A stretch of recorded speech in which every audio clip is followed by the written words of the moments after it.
Hi, everyone. Welcome to the Unscaled Travel Show. I'm Jeremy Long, your host, here with my co-host and co-explorer, Amy. Hello. We are coming to you from beautiful Las Vegas, Nevada, in the Diamondback Land Surveying Studios, and we have a really fun and interesting show lined up for you. We have spent, a lot of time in California, it seems, this year, specifically in the Bay Area and the like. And when you go there, right? I mean, San Francisco already has a reputation. Yes. It has a couple of reputations. Now, ever since, here you go, a little quick U.S. history, right? Since the gold rush of 1849, it's always kind of been the center of finance and prosperity. And a lot of the economy that you find on the West Coast fuels the rest of the United States, believe it or not, right? But it also has a beloved and eccentric cast of characters that have evolved over the years that are, some of them are more internationally known than others, but they all hold a special place in California and San Francisco in particular in their lore and their local legends and culture. San Francisco has some characters. Yeah, that's the nice way to put it. And we're not making fun of these people. Absolutely not. We love these stories. We love coming across these people who they're just being themselves. Yeah. They're just doing them. And if you're going to be that way, I don't think there's a better place on earth almost than San Francisco. Right. Because it's not only one of those places that will celebrate it and just allow you to do it or just give you space to do it, but they actually will, I kind of back almost indulge it. Yeah, though. they'll indulge it. Yeah. The comedian and, he did a lot of political satire, but Will Durst once said, in San Francisco, Halloween is redundant. I can see that. The characters and the city and the neighborhoods and everything, if you dig into it, have a lot to offer as far as just colorful history and things. So I want to start off by saying, if you think we're here to mock San Francisco's weirdos, you got the wrong show. This is not that. This is actually a love letter. A slightly unhinged, mildly tipsy tribute to the most gloriously offbeat humans that one city has ever produced. And we can't get to all of them, but we're going to get to a lot of them. Because San Francisco didn't just birth the counterculture, it actually did. Here in the United States in the 60s, it birthed the counterculture movement. But it opened the door, kind of handed it a unicycle, lit a joint, and said, hey, have fun, boys. This is a city you're going to see where an emperor ruled with no subjects. Twins became celebrities around the United States just by matching their outfits. And a man still walks down Market Street to this day, carrying signs about an intergalactic conspiracy. Okay. I think we've seen him. Yeah, we absolutely have. So our point being, number one, we're not trying to laugh at them. We're trying to celebrate them in a city where weird is allowed to exist and people are smart enough to know that normal is oftentimes really overrated. Right. Okay. Normal people not really making history. No. And we got to start off, you got to start at the top, right? With an emperor. Right. And that is Emperor Norton. I had not heard of this particular story, until earlier this year when you mentioned it to me. And then we were just in San Francisco a month ago, and I started seeing stuff all over the place about him. Now that I know who he is, yeah, there's stuff everywhere. So Emperor Norton lived in the 1800s, mid-century 1800s, and he declared himself emperor of the United States. And then later on, the protector of Mexico, and San Francisco just sort of went with it. I like that. Joshua Abraham Norton was actually a failed businessman from England. He was born in England. His family came over. He lost a fortune, basically, in some bad business deals around 1852. So he went bankrupt. He was a little bitter about it. He started complaining about the political structure of the United States and all this other stuff. And he just kind of vanished from history for a couple of years. And then when he reappeared around the time 1854, he was wearing, I'm not even joking here, he found a blue uniform with all the trimmings of a soldier, and he declared himself Norton the First, Emperor of the United States. can we just start declaring ourselves things like this? Absolutely, And you people can. just go with it? Well, those are you're asking two separate things. You can declare yourself anything. It's like your job title on LinkedIn, right? It can be whatever you want it to be. Absolutely. That is the perfect analogy. You can call yourself anything on LinkedIn. Right. You know, Right. it doesn't mean you actually know how to do anything you're talking about. Most of it is made up, right? So when he did this, the thing that really caught the attention is that he started in newspapers, started making decrees. And back then, newspapers were a lot different. They would print all kinds of stuff. But he used to wander the streets of San Francisco and make these imperial decrees and, you know, things like dissolving Congress and demanding a bridge be built between San Francisco and Oakland, which eventually happened. Would later come true. We call it the Bay Bridge now. But like the decrees started getting printed in these local papers. And when he did it, people started celebrating it. Oh, let's see what the emperor's new decree is. And what is he going to, he knighted dogs. I love it. I love it. He knighted dogs. He issued bits of his own currency that a lot of places around San Francisco accepted.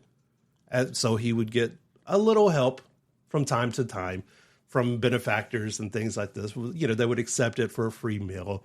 He was just a little local celebrity. That's funny. I did come across an interesting piece of information. In the 1870 U.S. Census, he is listed and his occupation is shown as emperor on the 1870 census.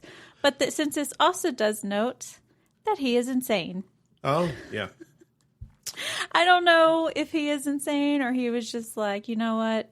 I don't care. I'm going to call myself the emperor. Mm-hmm. I'm going to say what I think, and I don't care what anybody thinks about it. Does that make you insane? I don't know. Some people say, like, looking at his situation, you know, he lost all his money, and I think he came from a pretty affluent family. So to lose your entire fortune in a bad deal, like, you know, he might have had a mental break. But from 1859 until he died in 1880, I mean, he was Emperor Norton. He was a celebrity. People would bring him to social events. And like he was the most interesting guy in the room. Absolutely. And I love it. I want to meet this guy. And you were cool if you knew him. If you could bring him in, like instantly, you know, that cool kid credibility. Yeah. You know, the one kid that was in everyone's school that just did the weirdest things, but he was cool for some reason. Yeah. And like everyone loved the guy. He'd be the one to like in the middle of lunch, just like stand up on the table and like do a backflip or something. He might get in trouble, but everyone was like, He's guy. Cool. He's cool. I have a friend like that, Andy. And Andy would do stuff like that. And everyone loved him. If I did that, I would get punished, right. Ridiculed, things like that. But it takes a certain kind of charisma. And that's a good way of putting it, charisma. And if you have it, you're celebrated. And it sounds like Emperor Norton had it. Some of the wild facts that are, you know, really based on this guy. He once did stop an anti-Chinese riot by standing in the street, middle of the street, and praying in gibberish, by the way, until the mob dispersed. Pray in whatever language you want to. Hey, bro, if you're Emperor Norton, to whoever you whatever want. At that point. Authors Mark Twain and Robert Louis Stevenson both have characters based on Emperor Norton. Remember, Mark Twain spent a lot of time out west. Like I told you, dogs were knighted by Norton and paraded through town. And this one, I think, still sticks. He once banned the use of the word Frisco, which is still valid today. Yeah. Like, don't call anything But this Frisco. guy was so beloved, thousands of people attended his funeral. Yeah. Isn't that right? Yeah, like 10,000 people, they say, attended his funeral. We actually saw his tombstone. We did. In Colma. Yeah. You can check it out. YouTube. The Unskilled Travel Show. Interesting San Francisco characters. We'll be right back.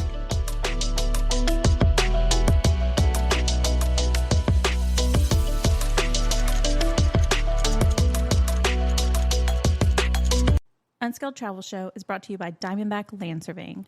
For all your land surveying needs, contact Diamondback Land Surveying at 702-823-DBLS.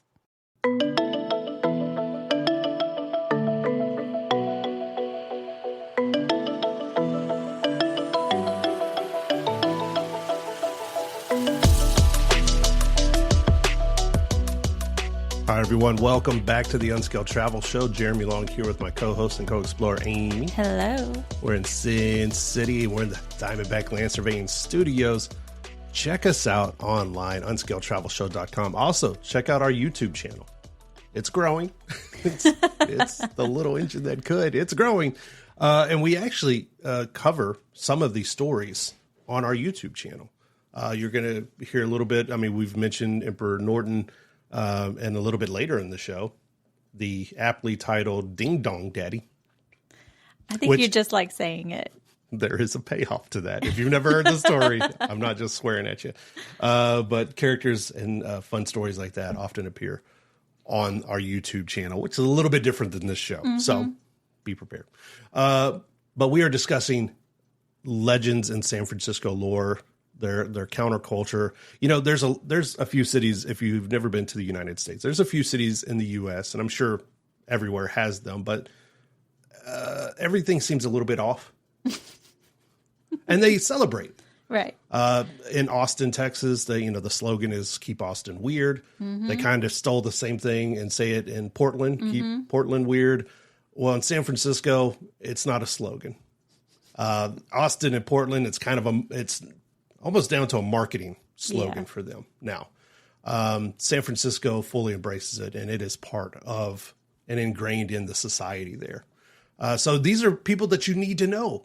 If you go to San Francisco or the Bay Area, you'll often come across plaques or things built right into buildings or on the sidewalk or anything else where that kind of celebrates a lot of these people. They're very interesting figures from San Francisco's history, whether they were actually, the emperor, whether he was actually influential in the area, I don't know. But whereas our next one was influential, and she mm-hmm. has left an impact on the city, a rather well-known impact. Absolutely.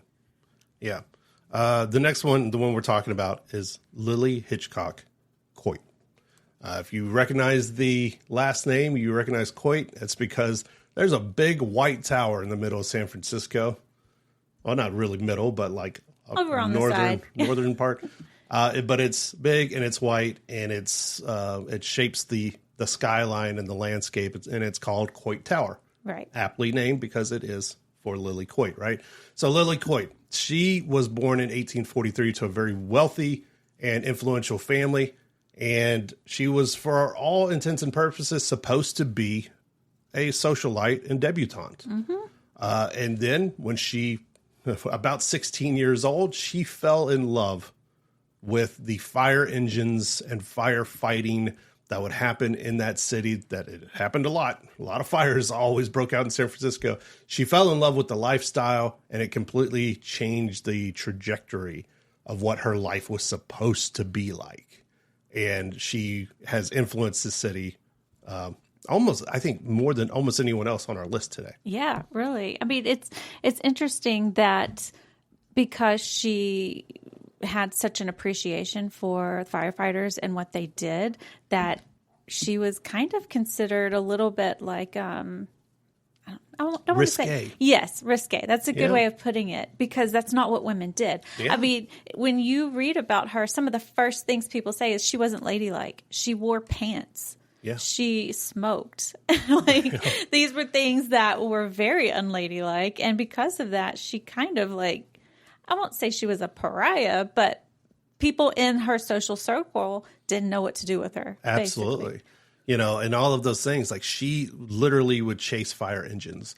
You mentioned smoking, and she didn't smoke those dainty little cigarettes that they had on the end of the sticks because they didn't want their fingers smelling or whatever. She smoked cigars. She dressed like a man. She went to gambling establishments that were male only. She dressed like a man so she could go inside and gamble. And hang out with the firefighters. Hang out. And they say she cursed like a sailor. Well, it said that she wanted to be part of the fire brigade because she was a female. She couldn't. So she did anything she could to be around them. Absolutely. To show support to them. She was considered their mascot at one point. Yeah, for many, many years, she was considered almost like their patron saint. Mm-hmm. And it started when she was about 16 years old. She was walking with her father a fire broke out, I think, near the neighborhood of Nob Hill, which is like a very nice neighborhood in San Francisco. And back then, fire departments weren't part of the city. They were all like independent businesses. So like whoever got to the fire first got paid. I didn't know to that. put out the fire, basically. Interesting. So everyone was clamoring to get to this fire. She saw the truck, and remember, it's like 1860-ish. And so they didn't have the big trucks like they do now. The trucks were like pulled uphill. She saw the men struggling. She went and grabbed a rope, and she was like, she was basically like, come on, boys, we can beat these other guys to this fire.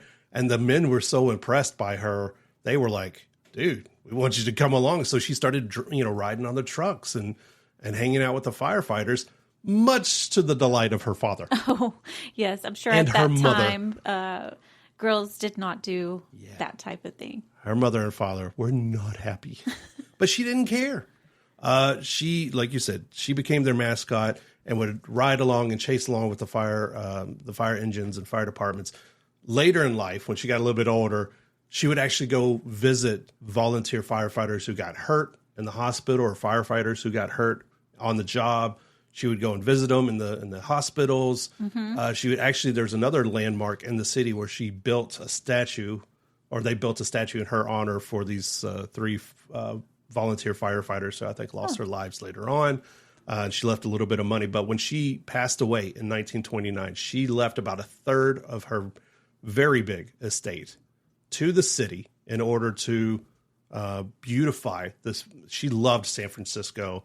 And so with that money, part of that money, they built the aptly named Coit Tower. Interesting. I didn't know that that's how it came about. I mean, I figured it was named for someone in her family, her husband's family, but that is really interesting. But, and in this day and age, it's hard to wrap your head around the fact that a woman was considered risque because she wore pants and smoked. I mean, yeah, we've come a long ways in some areas, and in others maybe not so much. But here, yeah, that's true. Here's a woman who just was like really genuinely impressed and enthralled with firefighting, and she probably would have been a firefighter, but she couldn't at that time. And because of her love of that, she was a little bit of I would say, like you said, her parents were disappointed. Yeah. And to people who didn't like that, she became kind of a pariah. Yeah. It was unladylike to do all of these things. I mean, like, we say it's unladylike. I mean, that's like a Tuesday for you. Stop it. Your pants and your cigar smoking. It said she also had a foul mouth, and that is a Tuesday for me. So. You never notice how many times we have to beep out this show? I try to be good. I try. You try. Well, be like Lily. Be like Lily. I like it. I like it. That's a new slogan. We'll put that on a shirt. Yeah. Be like Lily. She bucked society's conventions at the time. I'm all for it. Chase them fire trucks. Be safe, right? Unskilled Travel Show. We'll be right back.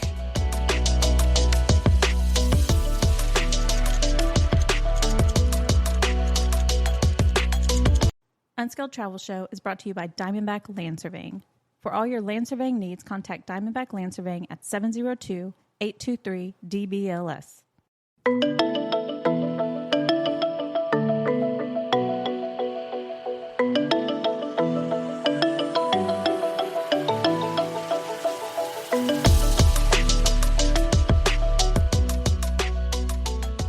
Hi, everyone. Welcome back to the Unskilled Travel Show. I'm Jeremy Long. Of course, I am. Here with my co-host and co-explorer, Amy. Hello. We're in beautiful Las Vegas, the Diamondback Land Surveying Studios. I've said it before, but I'll say it again. Check us out on YouTube. We've got a lot of interesting stories. And that's kind of where, I guess, the birth of this episode came from. We research a lot of interesting stories, historical notes and figures, and we come across a lot. And we do some of these on the YouTube channel, but also, San Francisco. I think recently, in the last few years, here in the United States at least, San Francisco's gotten a bad rap, a lot of bad press. Some of it might be justified. A lot of it isn't. I love the city. I mean, I've told you so many times how much I love the city. It's got a great energy to it. The views are unparalleled. The weather is wonderful. So I think it's important that people know the characters that make up this great city. And, you know, if I could afford to live there. That's a big It is a very expensive city. I think I read somewhere the per capita of like billionaires are more concentrated there because it's such a tech hub. Mm-hmm. I think they have like 70. Really? I didn't know 70 that. billionaires that have property. And everyone else is living 17 people in a tiny little apartment. I don't know if that's a good marketing strategy to have that for tourism, but you know what? It is what it is. So we're looking at some of the more eccentric characters in San Francisco lore.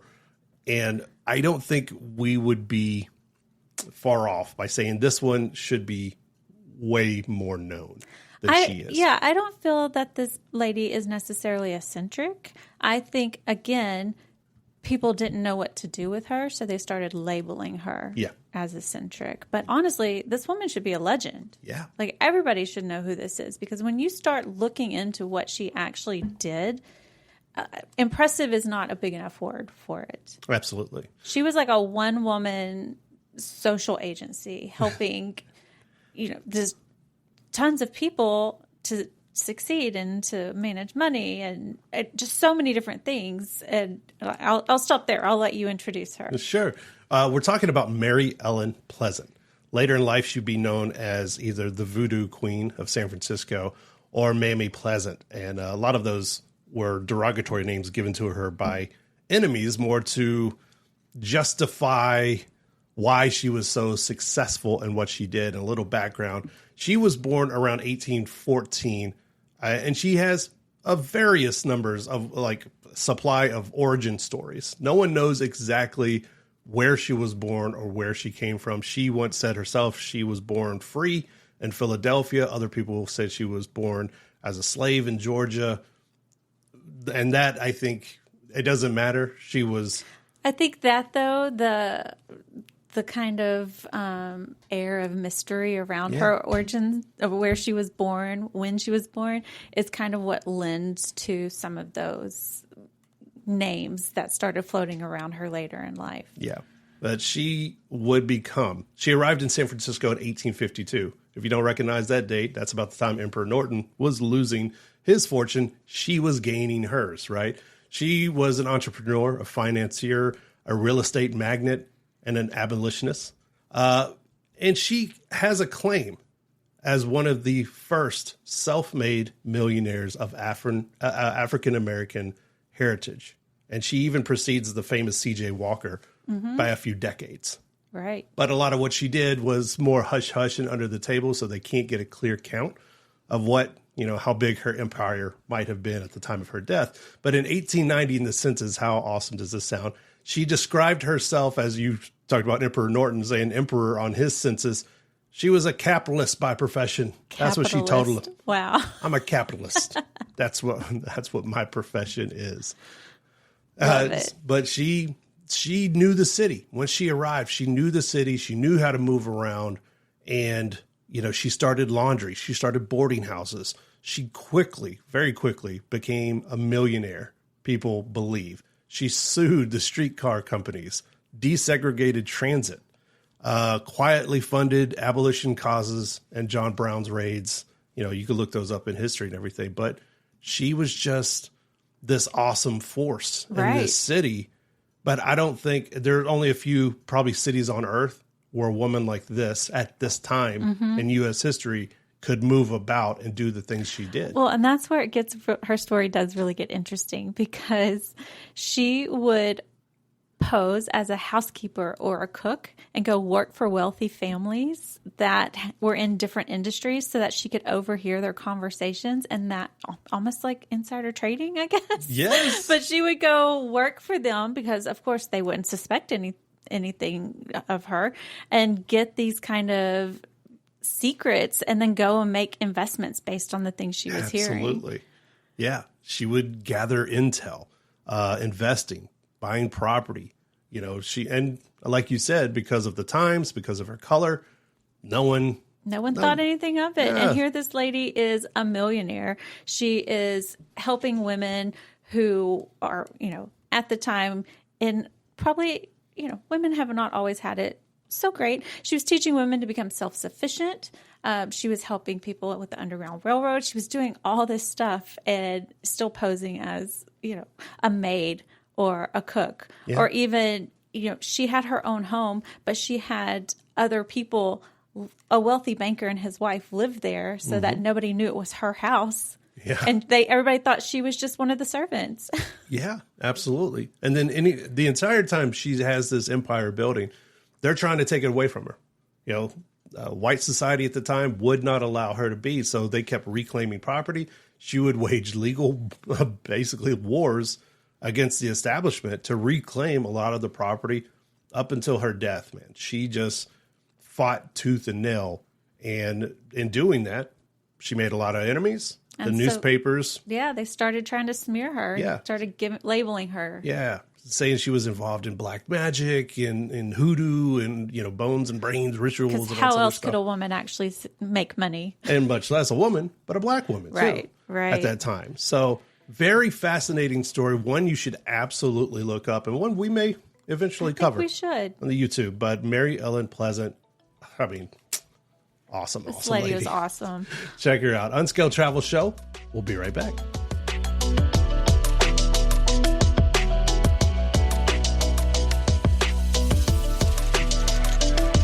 Unscaled Travel Show is brought to you by Diamondback Land Surveying. For all your land surveying needs, contact Diamondback Land Surveying at 702-823-DBLS.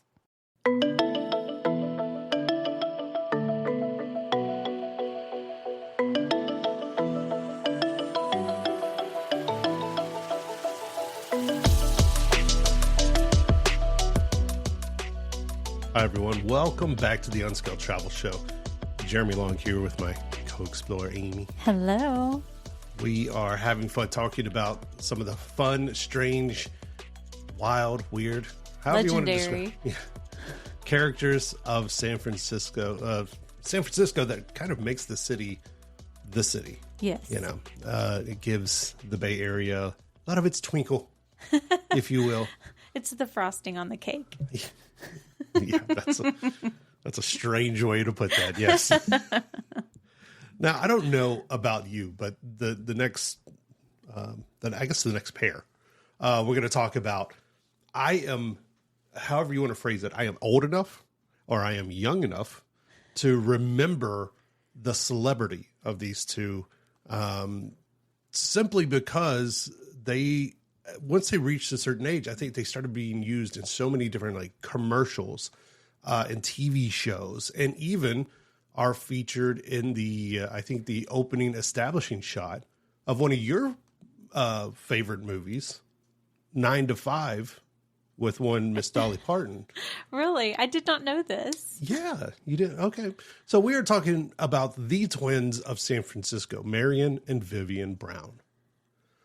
Mary and Vivian Brown were I guess, identical twins who didn't have anything else really. I mean, besides the fact that they were identical twins who dressed exactly alike almost every single day. And like twins, I mean, they had different, quirks. Like they would speak sometimes in unison, and do things like that. But they didn't have an act. They didn't sing and, or anything else like that. They were just San Francisco landmarks and icons. And at times viewed as like fashionistas almost. Really? Throughout the 70s and 80s up until their deaths later on, I think in the 2000s. I have never heard of them. Really? I mean, I wish I would have, because looking at the pictures of them, they look fabulous. They do. You can do a very quick Google search, and I mean, absolutely every picture they are in, they have their iconic, I think, oftentimes leopard and cheetah skin jackets that they're usually wearing hats of different styles. I mean, they're very, very stylish ladies. Well, and apparently they were always seen together. So it wasn't like they were just, there's one, and then later you see another one, you're like, that's the sister, they're dressed the same. They went everywhere together dressed the same, Absolutely. which when you first told me about them, I immediately thought of the twins from The Shining. Yeah. And I was like, is this a creepy thing? But no, they were like beloved by the city. Yeah, absolutely. And in one vote in the year 2000, they came in second place as San Francisco's best local character awards, or like, distinguishments. So they were oftentimes treated like celebrities in San Francisco, treated to different things, invited to different events around the city and everything. I mentioned they didn't have any speaking parts or anything in 9 to 5, but like they are there. And I know the movie is set in LA, but I think director wanted them so much that they picked them up and flew them to LA or whatever, and had them in the opening shot. Really? Just because at that time. But they appeared, I think, in almost 30 television commercials. Wow. As they got older. And I remember the ones from 1988, Reebok commercial, that really kind of put them on the map to a larger part of the nation. What were they doing in the commercial? Come on. Don't No, ask me I that. don't. They were dribbling a basketball. I have don't no know. idea. I don't recall this commercial at all. They just appeared in the commercial. Kind of like the Doublemint twins? Yeah. Okay. I guess you could put them on that. I think we just have this kind of fascination with twins.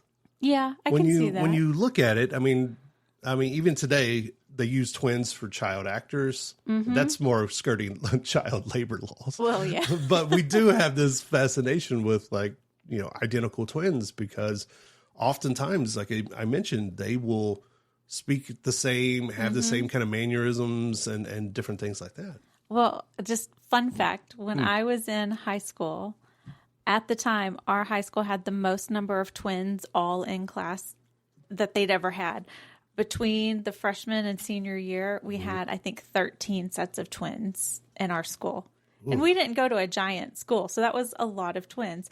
But over half of them were in my grade alone. And almost all of them were identical. There was one set that was a boy and a girl, and another set that it was two boys, and they were not identical, but all the rest were identical. So, like, to me, twins weren't weird, because I grew up with so many twins in my classes, but I guess other people do find twins maybe a little bit odd, like these twin studies that you see. Yeah. And there's a lot of those studies, and I think they were actually, no, they were. Okay. So I thought they were born at different times, but no, they were born January 25th, 1927, I believe in Michigan, in Kalamazoo, Michigan. And I think relocated to San Francisco in their early 40s. Oh, okay. And they never married or anything? I don't know. I don't think they ever really did marry, or there's no references to it. But once they caught the attention of television and press and things like that, you could see for the longest time, and I think we even saw them at one point. It might have been years and years ago, but people would stop them on the street, take pictures with them. They wouldn't charge people. They often had, later on, they had, I think, images of themselves that they would hand out to people and sign and everything. Once the picture taking get a little bit too much, they would just hand out pictures to people. Yeah. And they were, by all accounts, just really down to earth, wonderful people. And like I said, almost 30 commercials. Commercials ranging from, we mentioned Reebok, but IBM, Payless, Virgin Atlantic, Macy's, AT&T. For some reason, computer companies love them. They were in commercials with Dell Computers, Apple, all kinds of places. All because they were twins and they dressed alike. There's something about it. If you and I start dressing alike everywhere we go, do you think people start putting us in commercials? They would put us somewhere. They would put us in some kind of home. Let's see what happens. Although by accident, we do usually end up wearing the same color when we go out. No, I think you know what my wardrobe consists of, and you're like, I think he's going to wear this. I think he's going to wear a purple shirt today. Let me wear purple too. We're color coordinated because we're a unit. We are a unit. We have to look good. Unscaled Travel Show. We'll be right back.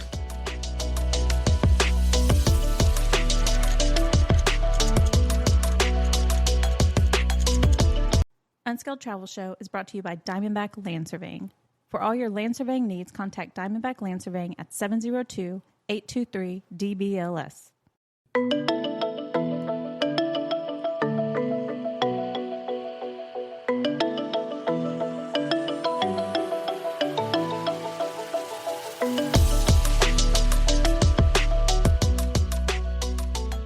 Hi, everyone. Welcome back to the show. Jeremy Long here with my co-explorer, Amy. Hello. We are in Sin City, Las Vegas, having fun in the Diamondback Land Surveying Studios. We're having a really good time talking about the characters of San Francisco. Even though neither one of us has ever lived in the Bay Area, we do, especially over the last few years. So we've spent a lot of time. We travel there frequently, yes. And it's really kind of become, I don't want to say a second home. That makes it sound like we spend a lot more time there than... Well, we travel to the Bay Area at least twice a year, sometimes more. San Francisco, I've said this before, I said it earlier in the show, that it gets a lot of flack these days. Some of it, yes, is warranted. A lot of it is not. And I still, this is what people say, is that a hill you're willing to die on? Yes, this is one of those hills for me. I love this city. I really do. It's got some beautiful parts of it. Nothing's perfect. No cities are perfect. They're not without their discrepancies and things like that. But I really do love the vibe of this city and kind of the people. Yeah. And, these characters we're talking about today are more than that. They are people that have lived and kind of made up this city, and they're part of the fabric of it. Mm-hmm. Which even today, we can't get to everyone. There's such a long list of wonderful characters that this city has produced. And even people that have just come along and changed the world have come from this area. Well, have you noticed almost every one of the people we've talked about, they weren't born in San Francisco. They all just ended up in San Francisco. And it's maybe it attracts people that are just, they are flying their own flag. They are doing them. They don't care what anybody else says. Yeah. And that it goes for this next guy. For sure. He was not born in San Francisco. I think he relocated there in his early 20s or so. But this is one of those videos that you can find that we have done a story on our YouTube channel. And it is the aptly called Ding Dong Daddy. You just like saying I do. The man's name was Francis Van Wee. He was a Muni conductor. The Muni is the, it's like streetcars and buses and everything that make the city run. He was a conductor in the 1940s, and he became a tabloid celebrity after it was discovered he had secretly married multiple women at once. And when I say multiple women, multiples. Let's clarify. He didn't have 12 women lined up in a church and married them all at one time. He was just married to multiple women at one time that none of them knew about each other. Over his lifetime, he is known to have married at least 18 women, possibly 20 or more. And the thing about Francis, it's not a crime to get married. It is a crime to get married and not divorced before you marry someone else. In the U.S., we have strict bigamy laws, and that's what he was busted for. But none of these wives knew about the others. And if you go check out the YouTube video that I've done, you can see how it all unfolded. And really, he slipped up because he was a very thoughtful man. With wives number 12 and 13, I kid you not here, he sent thank you notes, basically thank you notes for beautiful Christmas meals that he had eaten with both of them at different times, but got the envelopes mixed up, and each one of them got the, and they lived in the same area. So they got together, started comparing notes, and realized they were married to the same guy at the same time. Then that's not even to mention another wife who lived close by, and she didn't know about either those two until it started hitting the front page news. And when I say front page news, it was front page news all across the United States. I don't even have words for that. Yeah. He did get arrested, and he had a big sensational trial. It was not going to say it was a trial of the century, but it was a very captivating tabloid trial. And he did spend 2 years in prison in San Quentin.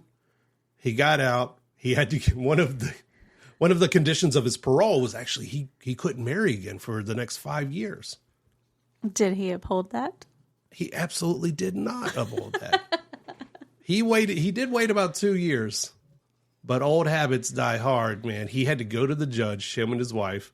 And by that time, everyone knew. So she knew what she was getting into, but he had to go get special permission from the judge, the same judge that put him in prison, and get, permission to marry again. And the judge wanted to talk to the wife, or the future wife, brought her into the chambers and was like, you know what this guy does.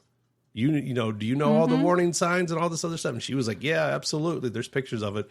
And he married him right then and there in the chamber. And it wasn't too much longer. And he walked out on her too and went and married the next one.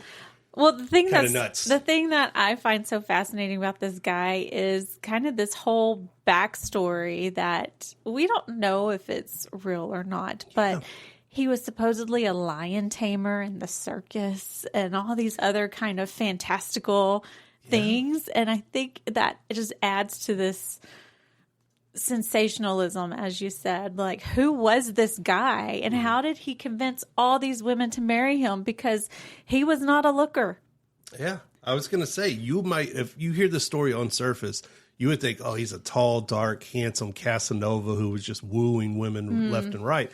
No, he was a short, bald, fat little guy that just, I think he understood and how to prey on people's insecurities and women who were maybe not, didn't have this, I don't know, self-respect. Maybe. Well, and one of the things that I found fascinating when I watched your YouTube story was that, it kind of when the trial happened, it was a whole, oh, boys will be boys. People laughed it off. And he had claimed, oh, he just loved falling in love. Mm-hmm. But when you really start digging into the story, like, he did not love falling in love. He was using these women for a place to live or somebody to take care of him until he found something better. Like, he really was a grifter.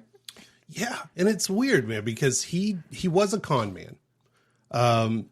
It's hard to ignore that fact. And even one of the wives, a couple of the wives, accused him of emotional abuses, and one even claimed, and there's no proof because there was nothing back then, but like, she had claimed a little bit of physical abuse and everything, but he didn't steal money.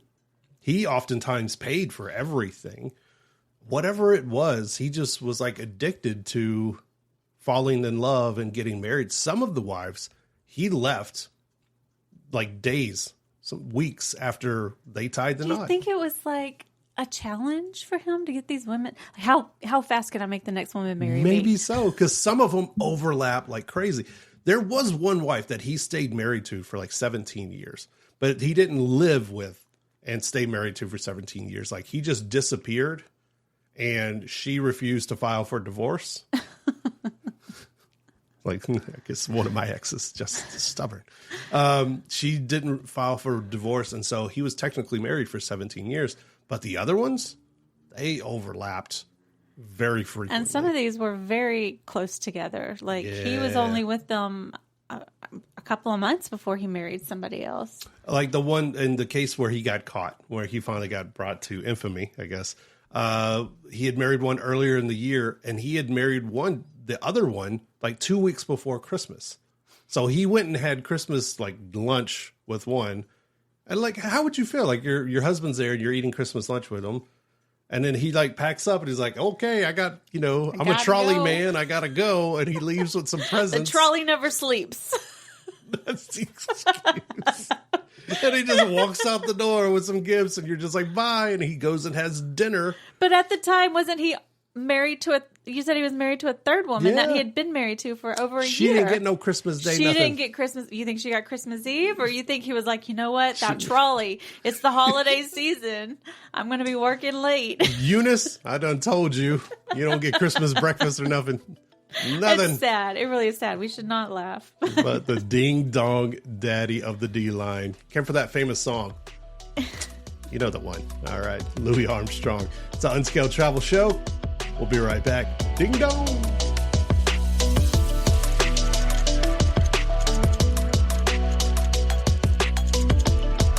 Unskilled Travel Show is brought to you by Diamondback Land Surveying. For all your land surveying needs, contact Diamondback Land Surveying at 702-823-DBLS.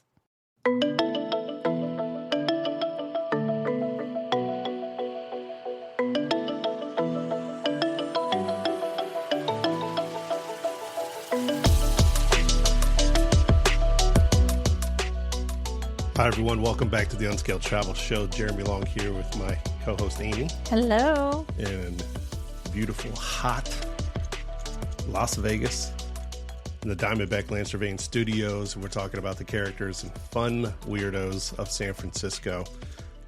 Makes that city unlike any other place in the world. Any city, I think, has its collection of stories and legends and things like that. San Francisco, I think, just takes it to a different level. And like you said earlier, we can't get to everyone. Yeah. We've come across so many great stories, but we're giving you the best. Some of the best ones. I mentioned, I think, at the top of the show, there are still people around that have been at the, San Francisco character game for many, many years, including guys like Frank Chu, who is basically kind of a conspiracy theorist. He's 65 years old, and you can still find him most days on Market Street. And you'll know him because he's walking around and he's usually has signs talking about global conspiracies, that alien conspiracies, conspiracies that U.S. presidents are stealing, proprietorial ideas from him or other people.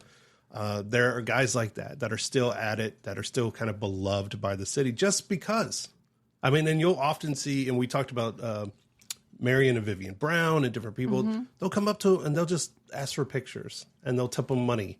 And, these folks have been at it for so long that it's just second nature to them. There are older ones that kind of have a criminal lean. We just mentioned the Ding Dong Daddy. I have to get that in again. There are guys like James Shanghai Kelly, who was a bar owner and everything, but he was kind of a criminal. They called him Shanghai Kelly because, I don't know if you know the term Shanghai, but I do not. That's where they were basically kidnapped men and forced them to work on ships. Oh, I didn't know this. Legend has it in I think he was in the 1800s, but James Kelly set out on a party cruise with a bunch of people, spiked the drinks of all the men, offloaded them. He thought it would be really weird, and he was hoping for luck that he would come back to shore with none of the guests he left with. And he came across a ship that had hit rocks and was sinking. So he rescued those people, put them back on the boat. Oh my gosh. And when he got to shore, he was safe because he trafficked people? He basically trafficked people. Oh my gosh. But I haven't heard this one. This is not a happy story. But he was a bar owner and people knew about it. And he ran boarding houses and this kind of how he did his thing. But once he was out there and it was kind of like a quiet secret that everyone knew about. Oh, wow. That's scary. That is kind of a scary one, but oh my gosh. So there are criminal elements like that. And then there are guys like the Bushmen. The world famous Bushmen of the wharf is oftentimes Fisherman's Wharf in San Francisco, where you would find these guys, but there were two of them, David Johnson and Gregory Jacobs. And these were the original guys who would literally sit on the sidewalk with plants and things in front of them and jump out and scare people. Why? Number one, you could find this on TikTok now. There's a guy called the Bushman, and he's got a ghillie suit, and he sits in a flower pot and he just does this ooga booga at people when they pass for by. likes and views and stuff. Yeah, basically ripping off this idea and kind of trademarking that name whenever it was these guys in San Francisco, David Johnson and Gregory Jacobs. But they would do it, and they did it for I think they started in the 80s. And one of them is still, I think David Johnson is still going, although I think he does it part-time now, but still going. But people started loving it so much. The city embraced it, the neighborhoods. The locals knew, and they would sit there and watch as tourists had the hell scared out of them from these guys just hiding behind bushes. So they were complicit. They would drop them money.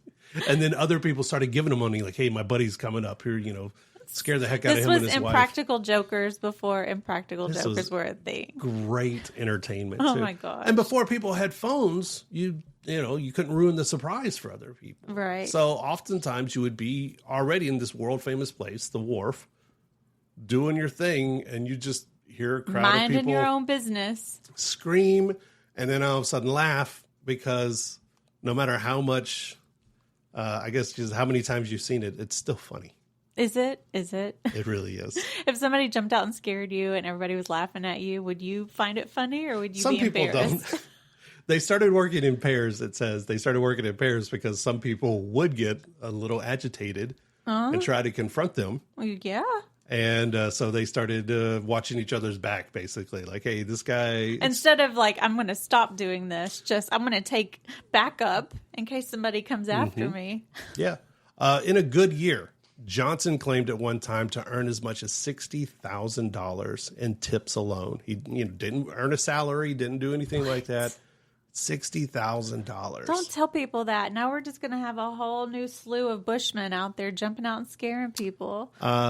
They started, one guy came along basically kind of as a protege and a bodyguard that would help him distract other targets who maybe, kind of keying in, like, why is this bush moving over here ahead of me? People with good eyesight, I would never see it coming. And to alert him also when elderly people would come, because he didn't want to scare elderly people, because there's no fun in harming people. It's more just getting a good jolt out of people. So they were...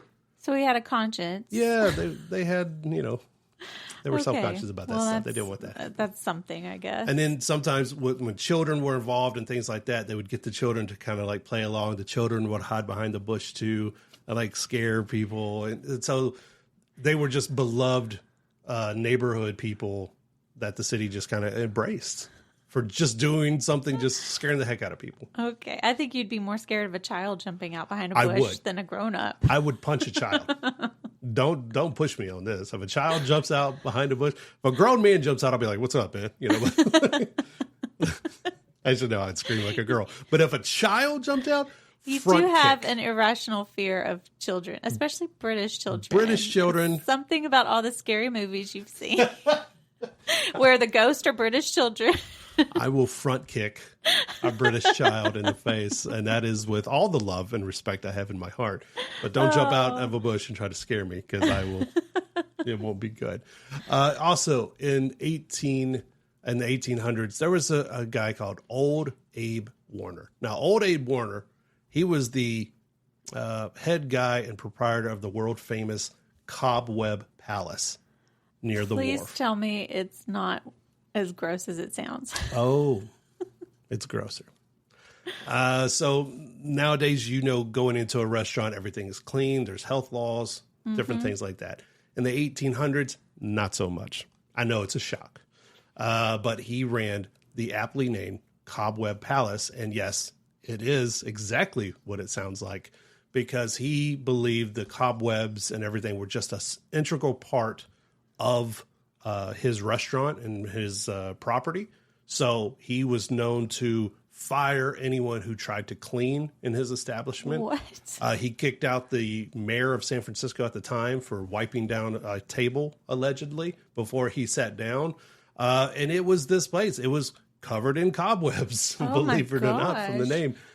It was dirty and gloomy and dingy. People said that they were sure that witches practiced their arts in this place, but it was a beloved establishment that people in the 1800s in San Francisco would go to and just, eat and do whatever. I don't know. Whatever Because it was so disgusting things. dirty? It was, yes. That was the draw? That it was the draw. disgusting in It there? was.